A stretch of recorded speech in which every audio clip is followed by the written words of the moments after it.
Is it going? Yeah, do you want your chat over here? Yeah, I like the chopping over there. But you should decide because you're the man. Silence, woman. Hello, everybody. Welcome in. We're going early this week. We're going on Tuesday because there's some planned traveling going on. So we thought we'd come and do it an hour. Yes. Early. And we have a bonus guest. Candy girl. She hates me. This is the first dog I've ever known in my life that doesn't like me. But she's a rescue, so we've only had her 3 weeks. Yeah. And she was pretty scared little girl. Yeah. But now she's getting used to. She loves you. Yeah, she really likes you. She's not sure about me. I walked her today. In the rain. To watch her. How was that? Very fascinating.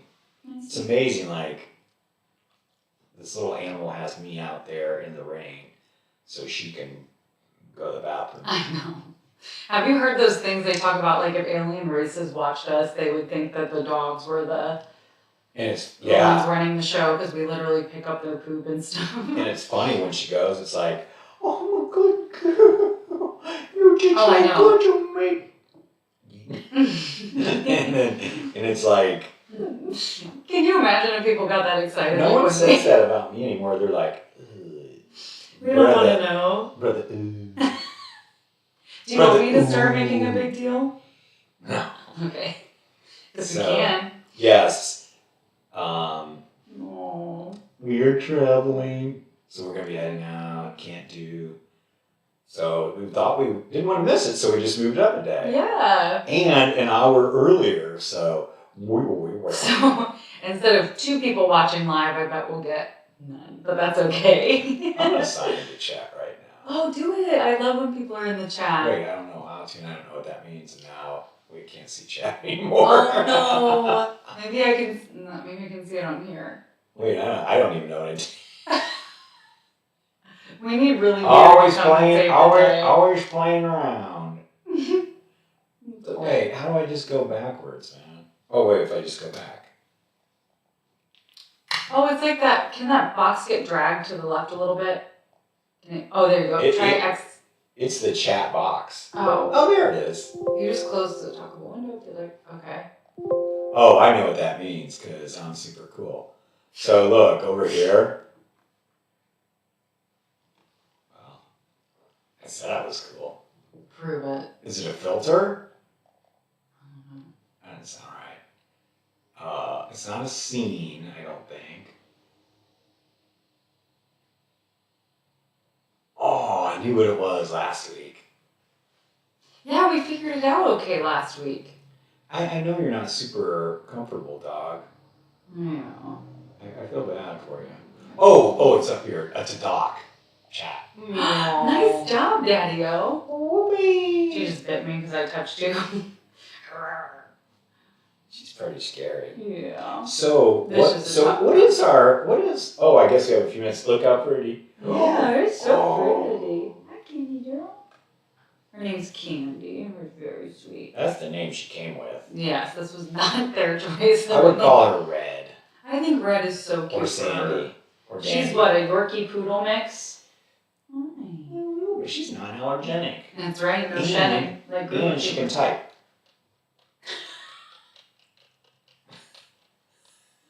She's like that Kermit the Frog. That's why she's afraid of everybody. No. She's got big giant mittens. Look. Oh, I got my mittens. And when she gets excited and playful, she does the double foot wave. Actually, I had a video of them on YouTube or on Facebook last week of her and my little dog playing. My little grouper guts. She kissed me. She loves me now. Yay, good. She played with me when she got home. I know, that's a big development, isn't it? Yeah, usually she'd only play with mom. She'd sit with me, but that's first time she ever engaged in playfulness. That means she's coming out of her shell. You were making progress. And since she's a girl dog, I was like, submit, woman dog. That's a good segue into this week's topic. I was trying to think of jokes. Jess picks these topics. I would just pick neutral things, like nice things. What would you pick? There's not too much neutral stuff in the Bible, quite honestly. Oh, how about Jesus loves everybody? Some women. No, just kidding. I would say this. I would say God is not a feminist. Would you agree? Bible God is not a feminist. No. No. Well, I think he is. I just think the people that wrote about him weren't, so. Oh, okay. I mean, we don't know who he is or what he is. The people Good that point. wrote about it were not, because no one was at that point. Women were second-class citizens. And like property, unfortunately. Yeah, I mean, just thought of very differently than equals. Well, I was trying to think of jokes like you might, those ones that are like, you might be a redneck if, and so I was trying to think of funny ones like, you might be a woman in church if you've ever been told your outfits were too provocative. That one happened to me. You might be a woman in church if you were ever told to subdue your personality because you were being too loud and outspoken. That happened to me also. Are you looking it up? Yeah. That's a good You idea. might be a woman in church jokes. You might be a woman in church if... Jokes. Help me, AI. You can navigate to the book of Habakkuk faster than anyone else in your row. You have a designated church purse that always contains mints, tissues, and a small notebook for sermon notes. I might have been a dude in church then, because I did not have. Wow, these are some really good. You know exactly which potluck dish is going to be a hit and which one to avoid. These are pretty sexist. You've worn a stylish hat, fascinator, or blazer to service and felt totally underdressed compared to the motherboard. What does that mean? What's a fascinator? I have a stylish hat, fascinator. I don't know what that is. Fascinator. It's from a different century. Fascinator. You can identify at least 3 different hymns just by the opening organ chord. These are not the kind of jokes I was after. You volunteered for the nursery just to get some baby snuggles, knowing they can't report your mistakes. That's really creepy. What is a fascinator? We could go really dark here. I know. A formally purely decorative headpiece. Oh. I don't think people wore fascinators at our church. Mm-mm. But it's very attractive. Yeah, they're kind of cool. I kind of like that look. They're like the on the side with like feather a clip-ons. tag. Yes. Or I like the ones that have like the fishnet lace that cover one eye. Oh, they love those at church. Like Lady Gaga. Yeah. Lady Gaga's a hit in church. And this is why they didn't like me very much. So, what we're going to talk about today is just the difference between men and women in church and the way they're described there.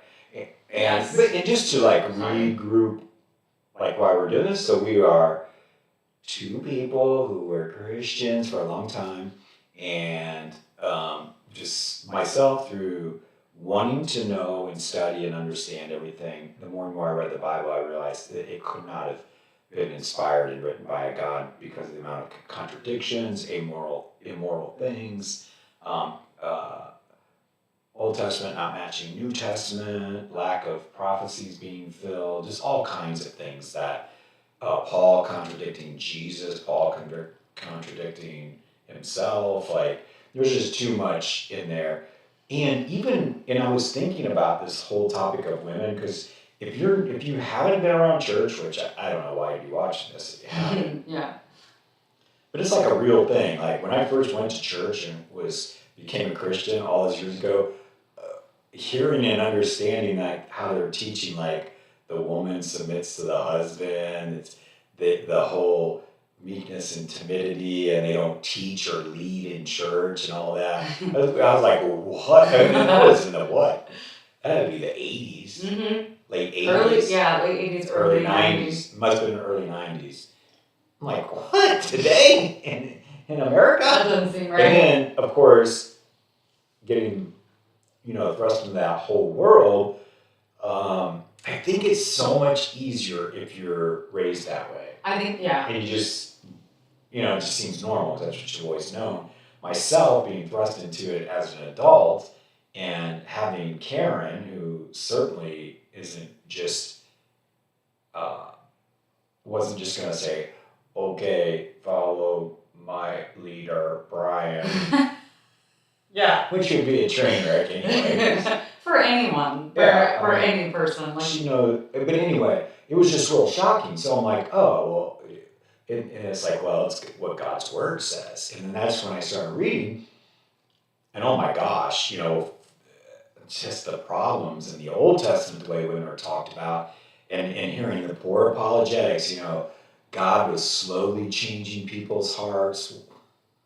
What? He gave all those laws, all those very specific laws, like 630 of them, and got very specific and was crystal clear on what he wanted, but never women are equal to men. That did not come up. That didn't come up, you know. In fact, we're proper. I actually wrote that down, like that it was clearly not important enough for God or Jesus to correct how women were treated, that they were property, and that they were truly like second-class citizens. And a lot of people say, "Well, that's Old Testament stuff," and it's not. Like the New Testament doesn't make any change to how women were treated or the fact that they have equal rights. And I was curious to ask you, like, when you were a new Christian and stuff, and then had a daughter, what did you think about kind of the undercurrent of women are submissive, men are the ones who are in charge kind of a thing? Because I remember getting that message from church, but not from you guys. It was always like, oh yeah, Jess is a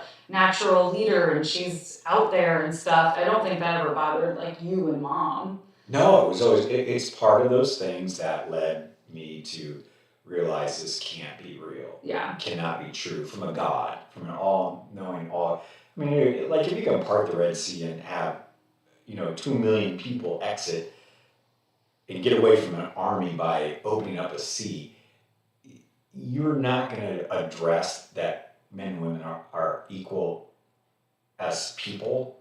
Right. Like, and there can be a lot of women that should be leading some men, and some men should be leading because everybody has different skills and different, like, just as, it was what all ancient cultures thought of women. Not all, there were probably some that had different views, but a lot of that area, and had that view on women, and it just was like, that guy wrote it. Yeah, it because is. That's what they saw and knew and believed. Exactly. And I think that's what, like, something that's interesting is seeing it played out in real time. I have a really good friend who recently kind of converted and became a Christian and said something about, well, if it came right down to it, my husband would make the final choice because men are supposed to be the head of the house. And I was like, what if he was less knowledgeable on a certain topic? What if you actually had more area of expertise? What if you had a better understanding of the situation? And I was very blunt. And I was like, that's not how my relationship works. It's a partnership. There's some things that I might make the final decisions on. There's some things my partner might make the final decisions on. It shouldn't just be because you are male, you're the one making the final decision. I think that's damaging because it's immediately saying like, well, this person holds all the cards. Yeah. And part of the problem with all of this is like so much of the Bible. You can make whatever case you want about all of this women stuff. There's egalitarians, there's complementarians, there's new progressive, like none of this applies at all. It was just old stuff for the people back then, and of course we're all equal now and anybody can teach and lead, and there's denominations today that still women cannot be the pastor or preacher, like, and that's the problem. How could a word revelation from the creator of the universe and know that this was going to be the most significant document ever in people's eternity would hang in the balance, and he would know how badly people would misinterpret it because of how ambiguous it is. Because it's unclear. Contradictory and hard to figure out. He would have known, because he knows the beginning from the end, that all of this would have been happening, and how much it could literally be leading people to hell because of misinterpretations and misunderstandings.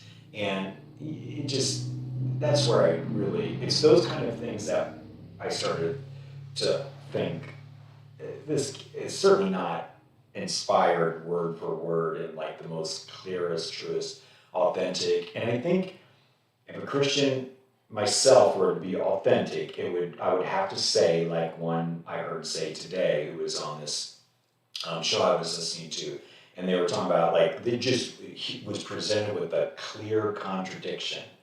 It's like, what would you make of that? He said, I just have to have faith because I have to believe the Bible can't be wrong. And that's cool if you want to do that. But that's at least honest. But just like, I can't say that like, oh, even if my logic and common sense in the world around me says something different, because this ancient book that is understood in so many different ways, this has to be right and I can't question it. Like, that is literally like how cults are made, how people, I mean, I don't, that's just weird to me. Like, oh, it's super weird. And like there would be a God that's super weird. That if he really was who he said he was and created the whole galaxy, like everything, you know, we're just understanding how deep space is and how wide and massive it all is, and how that God is going to say, don't think about it. Yeah. It's too hard. I think that one of the... You just got to say, yep. Doesn't make sense. I think too, like one of the apologetics that I've heard when it's talking about the disparity between equal rights with men and women is like, well, for that time period, that was already the understood laws and traditions and stuff, and so, you know, God didn't want to shake everything up by changing that. But he goes out of his way to give very many express laws about the treatment of women and wives and daughters, and all of them, in the Old Testament in particular, are referring to them as property. And it was even, I was doing some research today, brought up that like Esther, the hero of the book of Esther, like her whole deal was that she made herself so beautiful and was a virgin and then presented to this king and basically like kept as property. And that's exalted as like, oh, she's one of the heroes because she was so pretty that the king was just like attracted to her sexually. And this is all like reported as a positive thing. It's like, actually, this was a young girl who got all like dolled up at a bathhouse and then sold like as a gift. It's really gross. And then this is taught to like young girls in Sunday school is look how great she was. But then on the other hand, it's like, but don't be beautiful in church because then you'll make boys lust after you, which is the worst thing that could happen. And so it's just a very bizarre dichotomy. And part of the harm, I think, too, of like, the Bible's super clear about women's position in the church and in a relationship. And so you have to actually like really bend over backwards to say, no, the Bible teaches that men and women are equal, because it absolutely doesn't. And so if you're just taking it at face value at what it says, that's really scary. I'm glad that people are like, that some people are not doing that, but there is still an undercurrent, even in the slightly more progressive churches that we were in. Like I was literally told one day to stop being so gregarious and laughing and joking because I was attracting too much attention to myself and that wasn't my place. But I was told this by the youth pastor, and I'll tell you, I never heard him say anything like that to any of the guys in the church, ever, to any of the boys that were my age. Practically every pastor does. Yeah, yeah. Like, yeah, like you mean drawing attention to themselves and putting all of their videos on YouTube and yeah. That's a really good point. Yeah, but it is just very antiquated ideas that were a culture that, thank God, morally expression. Using expression. Thank Cthulhu. That there are still, or that those ancient, like, writings and stuff and cultures, like, because that is this special book that we really have to live that way today or figure out how this impacts that today. And I mean, culture changes. That's the whole thing. Morals evolve. God thought slavery was okay, and war brides and killing babies in times of war. Kidnapping virgins. Revenge wars and all that stuff. That's all like really frowned upon today by people. So it's evolved, and a lot of people would say Jesus came and changed all that. So again, that's evolving morality even there, but I don't even, but unfortunately Jesus backed up everything in the Old Testament because he's God, so. Yeah, and he said, I didn't come to abolish the law, but to fulfill it. So there are definitely verses you can point to that he's like, no, law still applies. And he certainly didn't come and go, hey, all men and women are absolutely equal. Like, certainly not. There's a lot of references in the New Testament to how women specifically should behave in church and as Christians and as wives, and that just doesn't apply to the men. And I think like one of the earliest things that even sets it up this way is the fact that God like created man, animals, and then woman was like the very last thing that he created. And then it's sort of set up that she was the one that fell to the temptation of the forbidden fruit, which was all like, as we talked about before, just an elaborate literal setup gotcha moment by God in the Garden of Eden,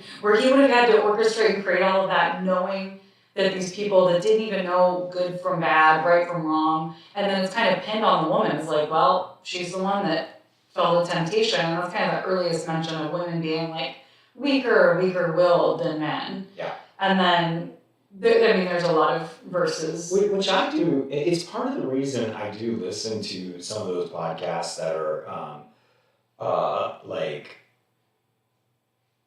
atheists that are very similar to me, that have from historical study and scholarly study of the Bible really came to realize that it's not saying what we were taught.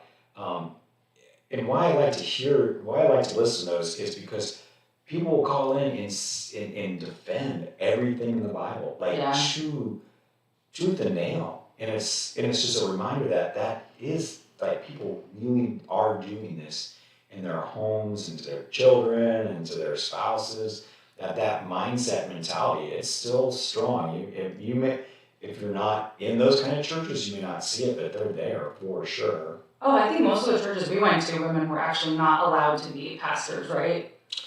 Or it kind of changed to where at some point they were able to become children's pastors, because that, I guess, you don't want to be teaching men. It's just that stupid. Like, It's stupid. It's that stupid. So like, what if you know the subject better? Like then. Yeah. What if you're smarter or a better teacher or a better communicator? Yeah. Which, I mean, you mean to tell me there's women that aren't better than men? It's just a cultural thing that everyone thought at that time, because society had not evolved to understand that women had thoughts and dreams and ambitions and are equal in every way to men. Right. Like, of course, not equally physically. Some are, some aren't. But I mean, obviously there's differences. But as far as the value and what they can do in life and what they can accomplish, it's equal. It's still just all people. Absolutely, yeah. And there's women that are way better at stuff than I am and more talented. And I have of course, how could they not be? It's just a bunch of people. Yeah, and what I really don't like either is I don't like the other swing of the pendulum where it's just like man bashing is great and it's okay to just bash on men all the time. I think that I understand why it culturally might have swung that way, because women were oppressed for a very, very long time. And I think a large part of that is due to dogmatic religion, because if you're literally being taught like God says women should not be allowed to teach or instruct men, and God says women should be submissive to their husbands, like, well, yeah, you are going to take that pretty seriously. But I also don't think it's okay to be like, oh, all men suck. And I know lots of men that don't believe in like the patriarchy and that are like do think of women as equal. So I don't like it when it goes super far the other way either. If somebody's being that way, absolutely be mad at them and like fight with them. That's fine. Not like physically, but you can challenge people's beliefs either way if it's wrong. But if you're going based on what the Bible says, it's like no wonder growing up in church, there was that undercurrent of, yeah, but your opinion's like, no, I never really bought into that, but I think that's why I got met with a lot of resistance. It is true though. It's like even in our house, like the longer me and Mom have been together, okay, she's probably wiser than me. With some things, yeah. I'd say most, because she thinks, like, I think my thought process is way different. Like, she really, really deeply thinks about big things. I don't. Like, I am more reactive and intuitional and can, and a lot of times that serves me well, but like on really important things, Mom's pretty a deep thinker and pretty wise. Like, so if it came down to something, like, I'm learning more and more to trust her in areas that, like, yeah, you're probably right because of the way you think about things and the way you just process it all way more thoroughly than I do. Yeah. And that's just recognizing not one that's better or different. It's just everybody has different skills and strengths, and like a partnership in a marriage, it should be like whoever's going to best be the best advocate or the best person for whatever situation for the relationship is more important than just I'm the guy, so it lands on me or I've got the say. Well, and if you think about that too, that's like a lot of pressure. And I'm thinking about in my relationship, which I think is really healthy and really strong, is that we both have like areas like you're saying that we're better in than one another. And so then we'll defer to each other in those different areas. But it would be so ridiculous and antiquated to go, well, Jess knows more about this subject, but since she's the woman, I will make the ultimate decision because I'm the man. That's absolutely absurd. Even just on an intellectual, culturally functioning level, that does not make sense. That you wouldn't defer to the person that had more experience or intelligence in a specific area than the other person just because of their gender. Either way, that's crazy. And I think if you sat down and talked with a lot of Christian people, they would agree with all of what we're saying, but it would be but it's got to mean something. And that's what I think the challenge is. As when I was a Christian, I felt like it had to mean something in some way, tangible way, because it talks about it so much. It does, yeah. How the husband is the head. Like, so that's why people come up with ways or ideas like, oh, well, maybe if, there was a decision we just couldn't, it would come down to me. Because we're trying to give think of tangible ways to give this thing that doesn't really play out in most healthy relationships. Now, on the other hand, I've seen all kinds of unhealthiness because of this idea that women are less than men. And it's if something's the head or someone's the top or someone's no matter how you frame it, someone's coming in lesser. Oh, absolutely. Yeah. That's a really good, and I definitely have seen that abuse of power too, for sure, where that dynamic is played out. But like, you're being told that God says that you're superior, literally. So how is that not going to trickle down to an abuse of power in some way? If you're being told that, like, this is what the Bible says, and it's what the Bible says. And I think that the problem is that most Christians, like you're saying, I know, are good people, and the man's not lauding that over his wife of like, I'm in charge of you. I have absolutely seen that. That's what the book says, that the whole religion's based off of, so of course. But the problem is that you literally have to do mental gymnastics to derive a different meaning, because the Bible says it, and it says it multiple times, that women are less, and that they're property, and that in church they're supposed to behave a certain way. And it's just weird to me too that, like, especially in the Old Testament, I can say in the New, God or whoever, God, is really explicit in all of his rules for people, and going into like very specific detail about women being sold, women being traded, how a man is allowed to have her tested for her purity if he feels like, oh, she had sex with somebody else before we were married, and then would take her to the priest and she would drink poison. And if she died, then, oh, that means she was unfaithful. And if she didn't die, then, oh, she must have been a virgin. So, and was allowed to do all these things, and it's very explicitly written out. So he definitely had the presence of mind to make sure all of those rules and things were followed, like, to the letter. So somewhere in there so to me that says, well, he obviously put a lot of thought into this, if this really is God's words as we were taught in church. And nowhere in there did he say, but also they're equal, like they're the same as men. So you can't take that away from the Bible. If you're just going by the Bible, the takeaway is absolutely not that men and women are equal. Yeah.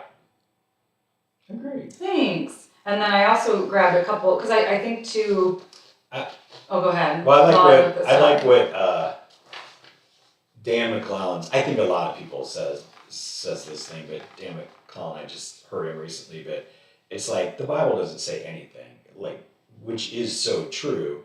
It's what happens is people, to enforce their own dogmas and rules and traditions, they interpret it that way to say this is what it says. Instead of like, what were these books really, who were they to? What were they about? Was this really God making these statements, or was it men writing in their times? And it's like, I don't think God said any of this. I think men said this stuff. So when you go to whatever book in the Bible, it's understanding what was the culture like, why were they writing this? It's because it's what they understood and what was around them. It doesn't mean anything that a God was saying this. Right. But you're right, we were taught because it's in this Bible, you know, with all these books that are, now they know that are 100+ authors and pieces and stitched together and all of that. And we were taking it all as if this was God really saying this, like. That's that verse that all scripture is God breathed, useful for teaching, rebuking, correcting, and training in righteousness. So if it's all inerrant and that verse is in there, that means that God inspired every word of the scripture, including like commanding David's wives to be raped as a punishment for something David did. So, and you can't separate the two. You can't say it's all God inspired and then, he didn't. He wouldn't. You won't. You will. I mean, it is just shocking to me to hear person after person defend that, and they'll be like, "Well, God didn't cause that; He allowed it, but He didn't cause it." And it says right in there, Literally. "I will cause this. I will bring this upon your household." I mean, it's just it, and you hear the Hebrew scholars talk about it's like a causative verbal form that's used. There's just no doubt that this was being said, that God is causing this thing to happen. He's raising up this trouble. I will take what you did and meant to be concealed, I will do in daylight. And it's like, yes, and the way it's written is really disturbing because all of it's about how it affects David. Yeah. There is no, and that was something that I was like researching today quite a bit and have before, violence against women in the Bible. And the really disturbing part is that it's all like a plot point that's causing things to happen, and it's never ever even a question or a care of how it has affected the women that it has happened to. It'll all be like a catalyst for, so these 400 virgins got captured and taken as slaves because it was punishing the men of whatever. There is never any compassion or empathy or, hey, this was a bad thing that this happened to these women. But it's funny to hear people, creepy to hear people defend it. I just am trying to imagine a world in which I'm defending even in like Sodom and Gomorrah, I forget the exact, but like when the angels come and when the townspeople come and they want to rape the man, he's like, take my daughters. It's like, what? Wow, something you don't hear every day. It's just because women truly were thought of as something so different, and to think, and when that's in a holy book, it's very similar to slavery. Even if it is. Even if all the slavery in there was just meant for that time and it was so different, people, we know for a fact through history, use the Bible to condone it because you can take those words and make it say that because it does say that. It literally says it, And people like apologists will say, well, it's not really saying that, and then scholars will tell you who understand the languages and the cultures and have spent their lifetime studying that will say it absolutely was slavery. Oh yeah. Owning people as properties. Well, even in the New Testament, because I think that's one of the biggest people are like, it's in the Old Testament. The whole book of Philemon is about an escaped slave that is being returned to his master and then therefore should be obedient to his master. The story was not like, good for him, he escaped slavery. The whole point of it was like, oh, he's being brought back. Let's hide him in like Nope. a Anne Frank situation, like Or an Underground Railroad. That was not celebrated. No, the whole, and that's the same thing. Like the New Testament, here's some verses I grabbed, and these are just a few about what the New Testament says about women. Oh, sorry, Andy. And she was She just will staring stare off there. into the future. So 1 Timothy 2:11 and 12 says, "Let a woman learn in silence with full submission. I permit no woman." Good teaching is. I know. Still haven't start by learning yet. "I permit no woman to teach or to have authority over a man. She is to keep silent." Uh-oh. That's a New Testament one. And then 1 Corinthians 11:5 says, this one's funny. "But a woman dishonors her head if she prays or prophesies without a covering on her head, for this is the same as shaving her head." And then 1 Corinthians 14:34 states, "Let your women keep silence in the churches, for it is not permitted unto them to speak, but they are commanded to be under obedience, as also says the law." Yeah. Well, there's some just New Testament references to it. So you can either like do what you want with it. You can make an argument. Well, that's because it was written at a specific time. But then you have to go. But it was important enough for it all to be included in the Bible. So then what? So then you can say, well, that's not really what it's meant. But this other part is meant for today. To me, it's just easier to go, okay, this was written by people at a specific time and maybe does not apply to my life.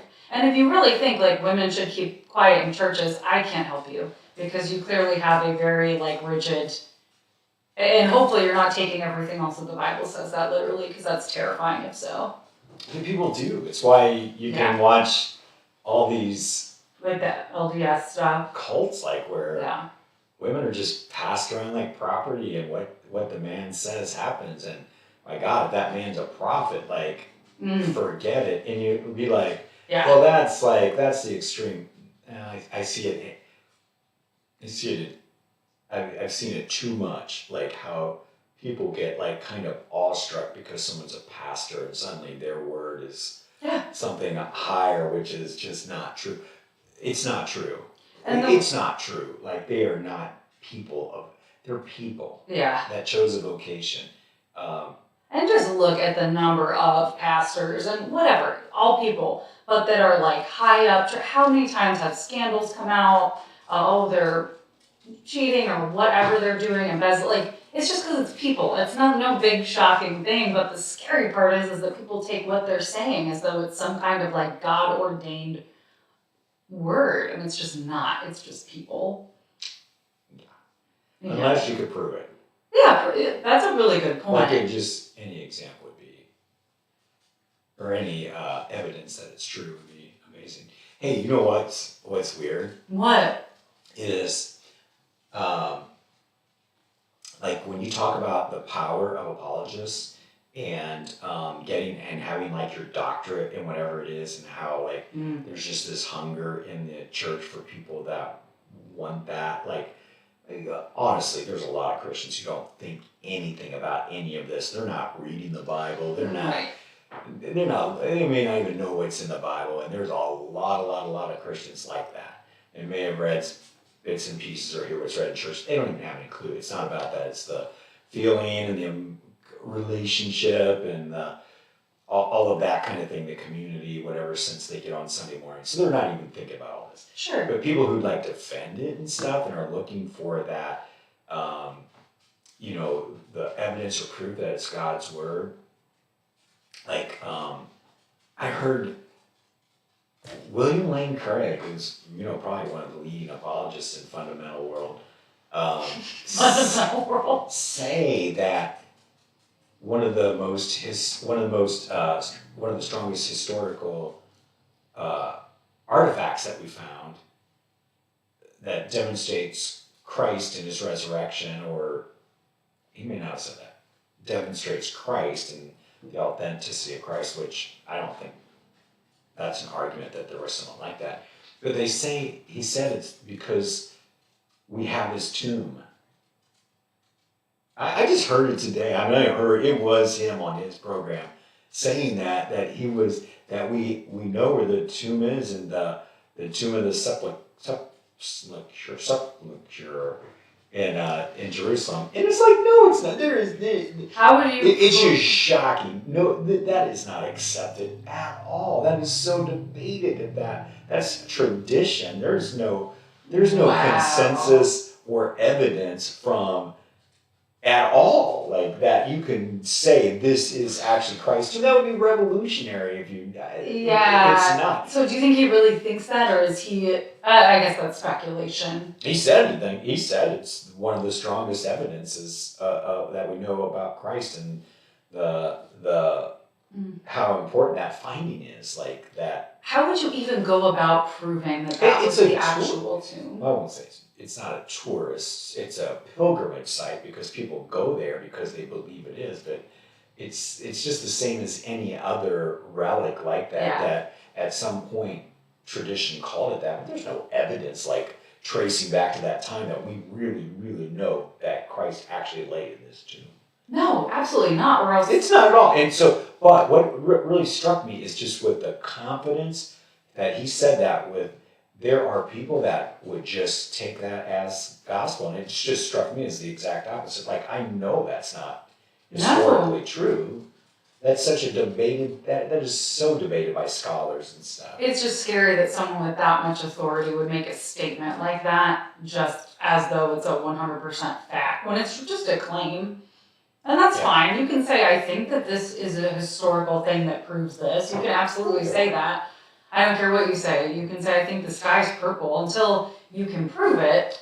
But it's just scary when someone has that much clout and that much influence to make a claim like that, backing a book that, and I will say it until I'm blue in the face, purports and encourages the subjugation of women as well as slavery. Exactly.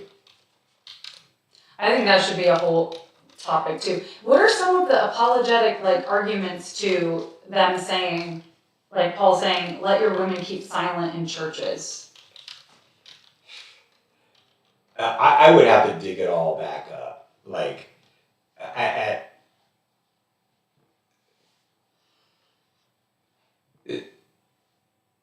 Sepulchre. I don't know how to say that. So here's all this is like the first thing it says. There is no. There's no airtight proof in the scientific sense. Okay. Yeah, or like sense period, because you'd have to go to like who these sources are that are saying it's like the Bible archaeology report, but it's not like that's who's reporting those kind of things. The same type of people that are reporting that. No, it was on Fox News last week. The ark, they're very confident they found the ark. Oh. Because there's a mound and it's the right measurements, but other like scientists and people that are like, it is like it's a mound of dirt.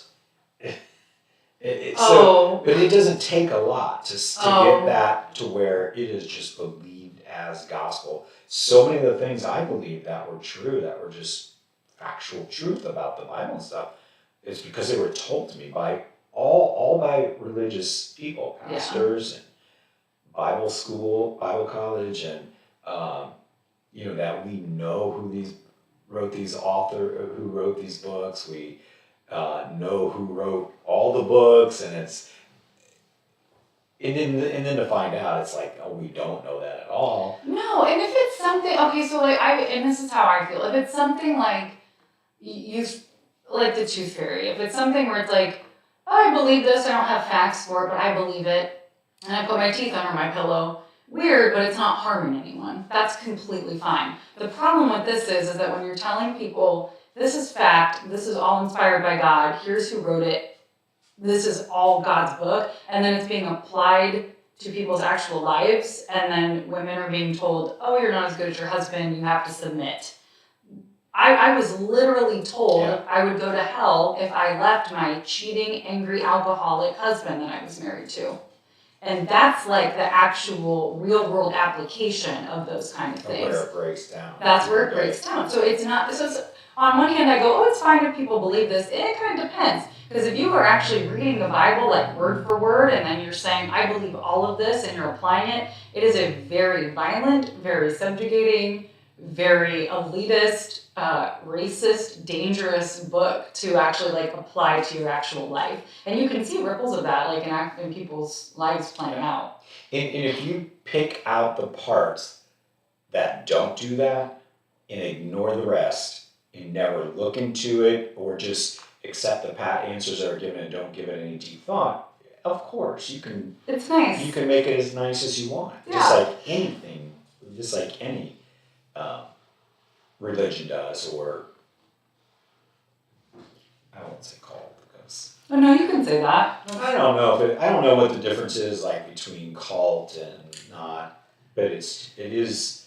I don't know. I have to look into the definition of that. I know some people call it that, but I think certain sects are cults. I think it's really there's a central figure, like a person that has a lot of power over people and influence. That's like one of the hallmarks. And then asking people to give up a lot of stuff, whether it's freedoms or personal belongings, things like that. There's a few things that there are definitely sects of Christianity that you could call cults, and there are groups like any of the Joseph Smith stuff or like the LDS prophets. If there's prophets taking guys' wives and saying, I'm allowed to have all these wives and you're not, you can't have sex, but I can have all, like, those would be cults. But yeah. I think there's also groups of Christianity, obviously, that would not be considered cults. They're just, some are, some aren't.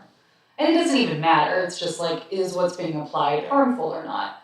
And I think that's where, like, you and I could see that some were harmful. But I'm with you. I think if you picked out a few things that you're like, this is nice, the golden rule, which wasn't even like a Jesus original, that was some old Chinese proverb or something, the golden rule was. But if you were to pluck out some of those things and apply them and say, oh, this is like, oh, that's fine. 10 Commandments, I get, like, that's fine.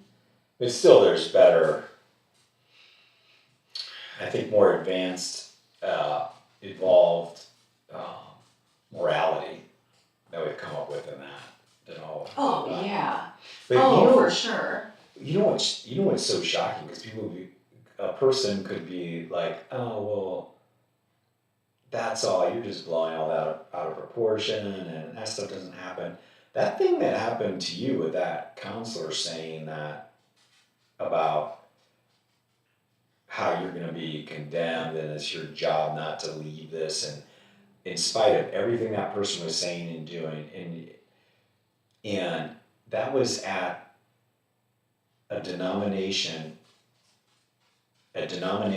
in Columbus at their headquarters who had brought a counselor in specifically to counsel people with that stamp of approval at it, and that's in Columbus, Ohio in this day and age, like someone telling you that. And so absolutely, and even if she was wrong, because that's the thing, well, the old no true Scotsman, well, she wasn't really a Christian or she didn't understand. That's the problem. If no one agrees, or you can get everything she was saying from that book. Yeah, absolutely. And stand on it as God's word. And that's a scary thing. When it's a person's word or a person's idea, then you can like go back and forth and debate and show merit and stuff. What's the response to, no, God says this? There is no response, and that's why that's... Yeah, that's the problem. And there are a lot of people that could have been in my situation that would have gone, okay, and stayed in a bad, harmful, destructive relationship. And I know people who have. To this day, I know people that have because of that, because they thought it was the right thing to do according to the Bible and what church leaders were telling them. I think that's the scary, like, real life application aspect of it. And it's not blowing out of proportion. If I, like you're saying, can be told that in this day and age in Columbus, Ohio. Yeah, like and this wasn't the fringe, this was the top of the organization is where this was coming from. It's just a little scary. Yeah. And But that's why I think it makes me really impassioned, because I do really care about people, and I've just seen firsthand how, and I've always been, I think, a little bit more less likely to be submissive, or like, okay, you say that, but I'm going to do what my gut's telling me anyway, kind of a thing. But there's a lot of people who aren't, and that fear of hell, and then that counselor also said that I could be dooming him to hell, talking about my ex-husband, if I didn't stay with him, even though the relationship was bad, and told me instead to go home and anoint my house in oil and stuff against like the demons of infidelity and that kind of thing. And there is no, like, there's only one reason that there's even a hell. God made it. I keep coming, it's Like, hard to get away from that. We didn't make that up. We didn't create that. We didn't create this impending doom and horrible place of torture. That was created by one person. I mean, the story. Yeah. And it is a story, because you can see how it evolved out of the Old Testament into the New Testament, and it kind of evolved into what we understand it is today. So it really was a story that evolved, like. Oh yeah. Or maybe people yeah. just couldn't have handled the truth if he just wrote it all out at once. In the Old Testament? Too freaked out. I mean, they were okay to go dash babies' heads against rocks. Or cannibalism, like God literally commanded parents to eat their babies as a punishment. We don't want to unleash the whole hell thing on you just yet, because that might be a bit too That much. might blow your mind. But like raining food from the sky, cannibalism, splitting the Red Sea, all of like killing the firstborn, all of that you can handle. But they're like, the concept of hell might have been chill at that point, because it's like, well, it might be. God's literally okay with everything else. And so that's where I think we fall on different areas, because you're saying less supernatural. Me? Yeah. I just think I don't know. Well, I don't know for sure, but I keep saying I hope there's like something that beyond, if it's good, if it's not, I hope it's I know, not. that's, well, my thing is like, but I don't think it's this book that I was taught. That's all I was going to say, is I haven't seen any evidence of, I don't believe in the Bible God as he's presented, and I'm very comfortable with that. And if he was real, then I'd be like, not gonna, I don't agree with what he says and does, I think it's wrong. And so I wouldn't follow him anyway. That's kind of my position. Yeah, I have to concur. Oh, even though I'm a gal. Nice earrings. Thanks, these are new. I love them. Smart. Thank you. For a girl. For a broad. Pretty smart for a broad. It is, the whole irony thing is just crazy. I know, and you can really see how that... I know, I love it. Speaking of like, the other thing that my wife just texted me, I saw it pop up during a live stream. Wow, you're going to have to really make her submit for... Woman. The other thing, what was the other thing I heard William Lane Craig was saying? So this is just, why I bring that up is because he is such a revered and respected apologist amongst Christians. So when this conversation was on, it was a video where they're taking conversations about things Bart Ehrman had said in his farewell class that he taught because he retired, and they were kind of pulling that apart. And this was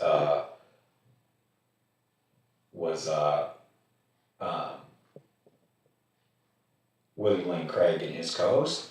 So it was William Lane Craig talking about this. He was saying, like, when Bart pointed out some of those contradictions in the Old Testament, he's saying, hey, like, just read the two different accounts of creation. And man, he was so quick to pass over that and saying, like, that was not trying to be a scientific book. That was not trying to be There's no addressing of it, because it is two different accounts. Like, it's not a small thing if in one man is before animals and the other animals is being created before man. That's not small. If this is supposed to be divine revelation to man, like those would be things you wouldn't get wrong. Right, that's my thing, yes, Or yeah. it is people just trying to write this down or something. And then when there's things like that and there's not good reasons other than just this contradicts itself, it's like, how do you know what does and what doesn't then? You're just left to Exactly. like just trust that it's all. That was literally what I was going Right? to say. That was the next thing I was going to say is then why do you get to choose which things are, hey, this wasn't meant to be taken literally, but then this was. Why would you get to choose that? You can't know because you have to. Yeah. If you're serious, if you're reading it and you're seeing those in there, you have to.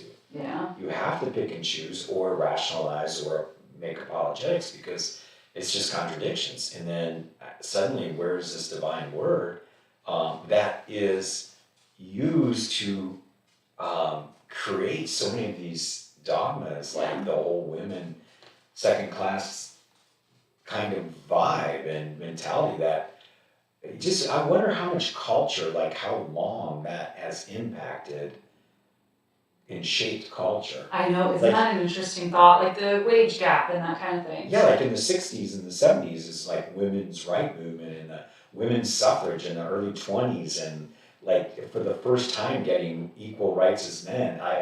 This has had long lasting implications. And yeah.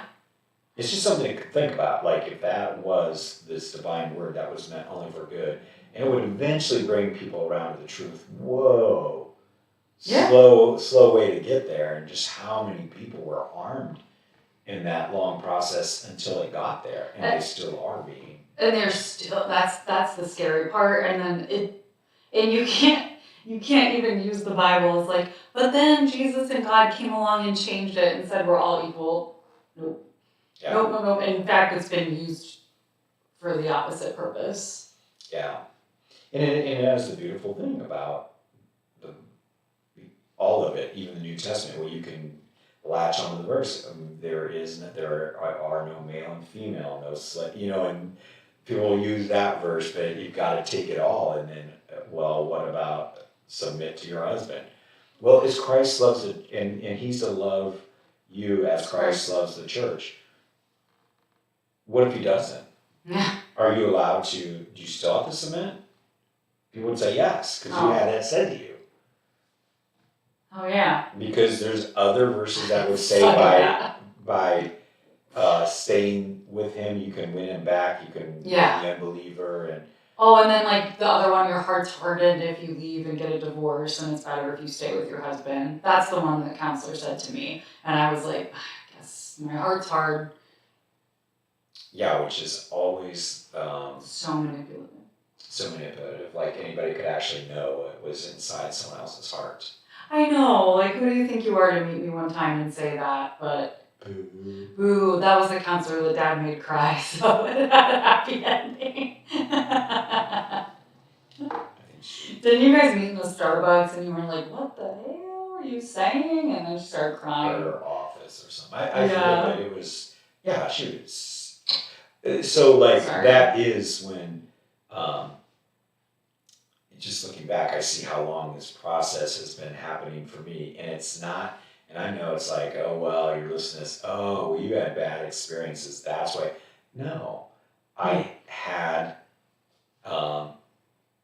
continual experiences where people applied what was said in the Bible to the best of their understanding, and it doesn't work. It's not, they were getting it wrong. But I've seen everybody do that in opposite ways.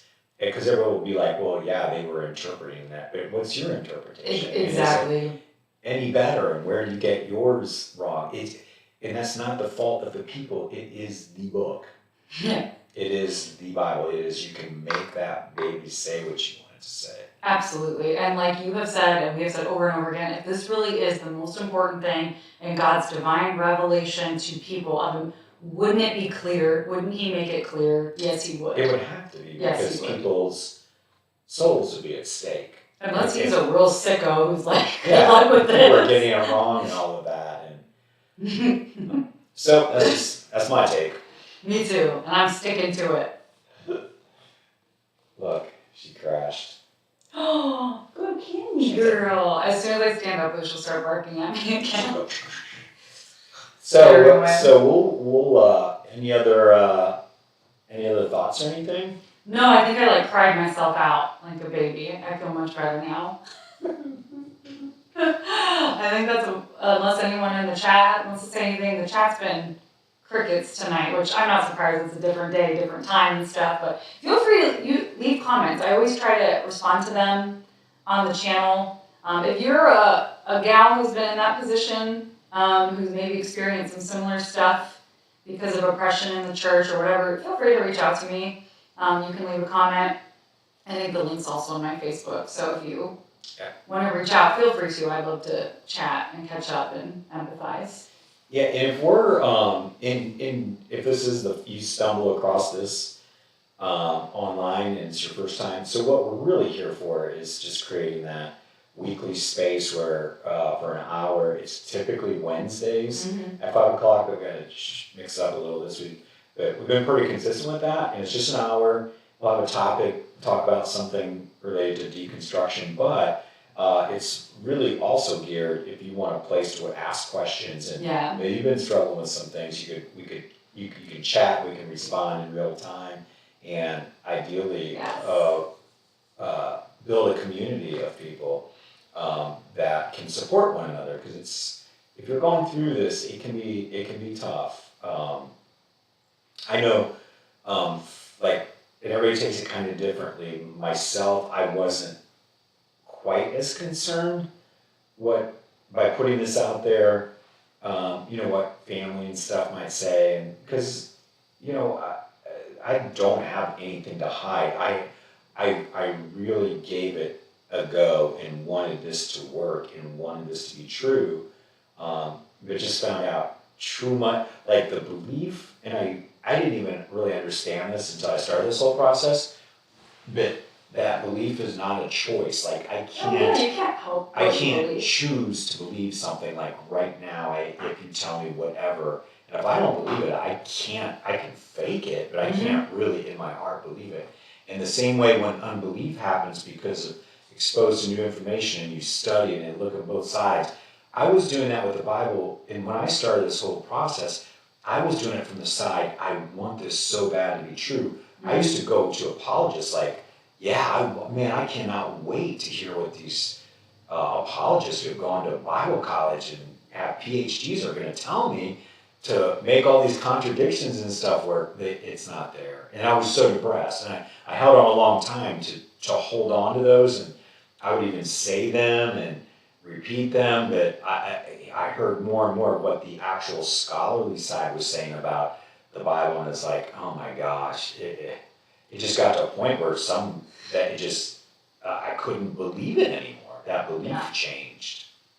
And I guess one thing someone could say as well, you made the choice of digging into the Bible to know it's true. And I guess if you're not supposed to do that, that's a scary thing. Yeah, that's don't think too hard. Dangerous. You might find out something that we don't want you to find out. Then that's a good indicator. Yeah. Because I have had people say that, and that's a really good indicator. But I would say if you're we talked about coming on Facebook and seeing this, and you have feelings, and you want to say to me I've had many people say this now, you're just angry at people in the church, you're just angry at God. You can absolutely keep those thoughts to yourself, because unless you want to know about any of the research or the intellectual side of things, I'm not angry at God. I don't think he's real, so I'm not angry at him in the way I'm not angry at Santa Claus or the Tooth Fairy. And I was angry at people in church, but I also think that it's wrong. It's okay to be angry at jerks and people that absolutely. That was what I was going to say. Crappily. Yeah, and that's healthy. And so if you're somebody that left church because you were mistreated, I'll say it again. That's a great thing to do. That's a healthy thing to do, is to set boundaries against anyone treating you badly, especially if they are spiritually manipulating or abusing you or making you think something's wrong with you for being the way you are. That's a healthy. You see, my neck vein. I'm getting all scared. Yeah. Yeah, and two, turning into the Hulk. I encourage people to do the same thing that I did. Look into Yeah. the Bible, look into Christian apologists, and look into scholarly apologists, who many times are also Christians. There are Christians who scholarly dig into it and come away with very different views and thoughts about what that book's actually saying. And then there's people who dedicate their lives to the language, to the cultures, because they find it fascinating, they find it their calling, and they just report that information, and then you decide what you do with that. Like, Absolutely, if that's you believe fine. it's all that all fits still and makes sense, more power to you. Yes, absolutely. Just please don't beat people over the head with it. I mean, if you do, I guess just don't do it to me. I wouldn't. Yeah. Really weird. Christians do have the option of entertaining the scholarly opinion that the verse about women submitting to their husband is actually a later edition that wasn't written by Paul. Yeah, I did see that actually when I was researching earlier. I did see that. So that's something that people could say too, was like, oh, that wasn't part of the original text. That's a good point. Thanks, really weird. You see how excited we got when we actually got someone in the chat? We're like, good comment. And you would just have to. Point, yeah. It's so hard, and like I would not even go, because it's like the whole Old Testament and how it treats women. You just cannot get away from. It's rough out there. And yeah. I understand the apologetics for the New Testament, how it changed. It didn't, because the one problem you'll never get away from is that if there is a Trinity, and God and Jesus and Holy Spirit are all God, they were all part of it. Yeah. Always. Like, they were all there, all part of it. That's what it says. Yeah. So, hey, we'll be back. Let's see, it'll be a week from tomorrow. Yeah. I'll just be getting back into trip. town. You think we'll do it? Heck yeah. If you're up for it, I'd love to it. So we'll see you a week from now. All right. Don't subjugate women this week.